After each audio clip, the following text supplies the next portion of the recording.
Okay, everybody, exercise 3. Okay, I'm going to read through group 1 exercises. Up and down plank, lunge jumps, bear crawl forward and back, which is tough, and a box jump. Okay? So, 45 seconds of station, run through it 4 times. Try and keep your rest to a minimum. Okay, let's go. First one, up and down plank. All right? You're going to start in plank position on your elbows. You're going to drive up onto your hands. Okay? Then back down. Whatever arm you drove up with the first time, try and use the opposite. Okay? So your hands should be directly underneath your shoulders. Create a straight line down from that shoulder. Okay? Obviously, again, the farther you get out on a plank, the more stress it's going to put on that shoulder. Okay, so right underneath, down, down, up, up, down with the opposite arm, up with the opposite arm. All right, up and down planks. You get tired, just hold the plank. You get really tired, just hold a plank on your elbows.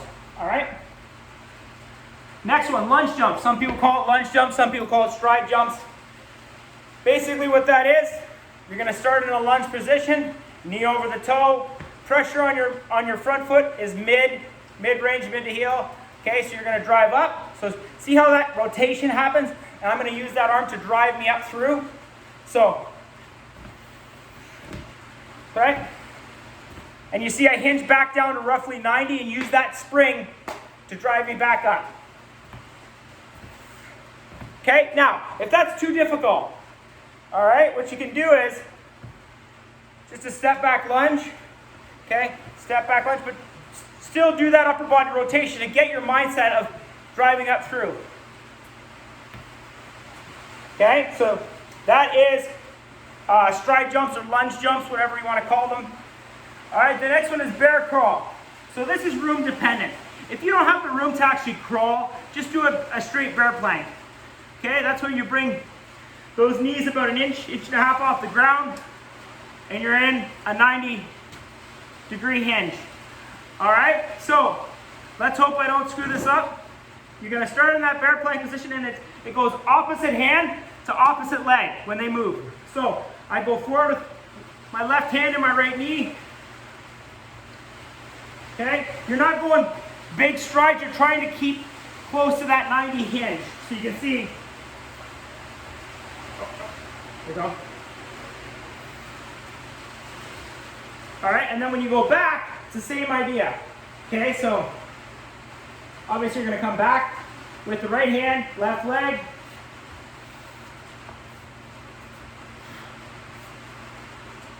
Okay, going backwards is difficult. It's going to take time. Like even you saw there, you have to really, really think about it. And I do them frequently. So if you can't get in the beginning, don't get discouraged. Keep at it. Okay, so last one is a box jump onto a stair or a box, depending on what you have. If you don't have any stairs available, just do squat jumps. Okay, so I'll show you both. So box jump onto a stair or a box. So jump up, step back down. Okay, did you see how I cushioned that? I didn't land solid. Any exercise you're doing, make sure that hinge that you're creating does not hit down hard. We're always trying to cushion that landing, and a lot of times we'll use that as an explosive movement back into an exercise. But for now, with the box jump, just make sure that landing is soft. Okay? And you'll feel it. If you hit hard, you'll feel that through your joints. That's not what we want. Okay, because what's going to happen is you're going to either injure yourself right off the bat, or you're going to slowly create that injury through that impaction.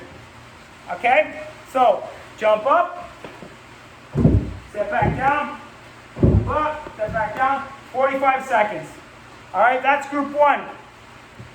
Group 2 is skate or strides, plank jump throughs, in and out sit-ups, and star jumps, which will, hopefully I don't mess those up for you. All right, so that's a coordination as well, the star jumps. But let's start with skater strides. All right, skater strides is a difficult one for people who haven't done it before. But basically, what you're trying to do is you're trying to learn body balance. So where you're going to utilize this essentially is, say you're in an altercation, right, where there's that push and pull happening. If you can start to learn body awareness and body balance, it will help you in situations like that to apply as much pressure as you need based off of the push or pull force that's happening. Okay, so skater stride, you're going to start on your outside leg, you're going to drive. So see how I rotate that arm back? I always call it that running arm. I'm going to rotate it back and drive it through. So rotate back, drive through. Now, if you have to put your foot down, you can put it down, catch, opposite way. Now, what the ideal is this right here.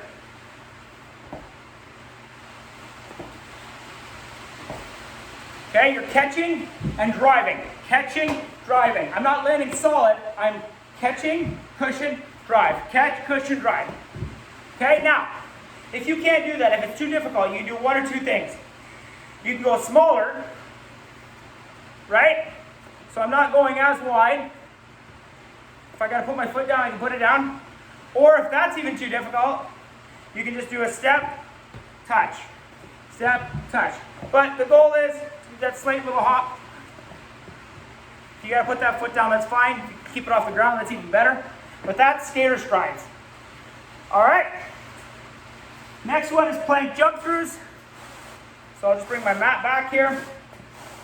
What plank jump throughs are is the bottom part of a burpee. Okay, so I like to have my hands closer together so it allows my feet to go slightly on the outside of my hands. So this is it here. Back into a plank, up tight.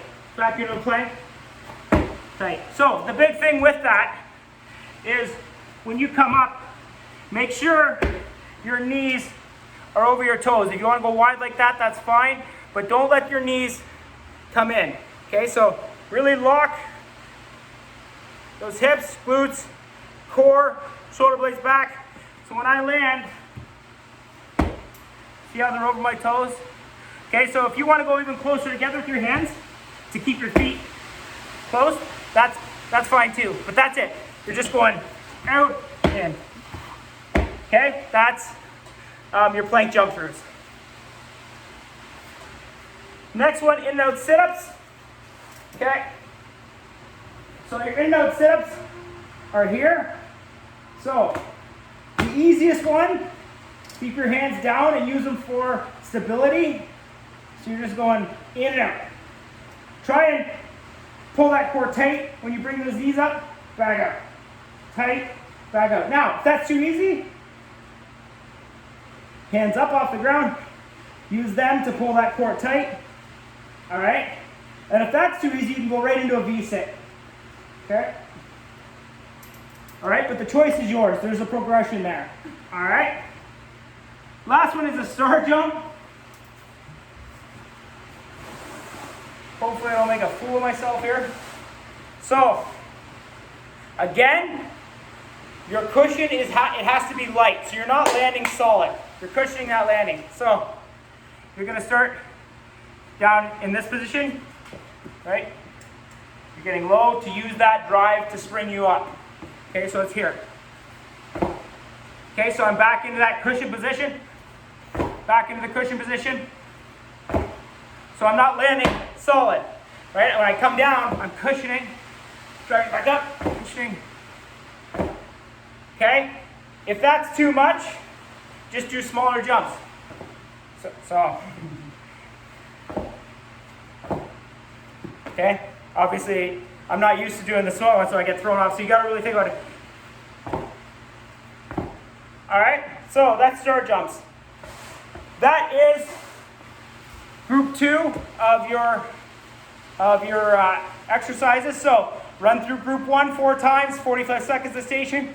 Group 2 4 times, 45 seconds a station. And that is your third workout from the week. If you have any questions, let me know. Have a good workout.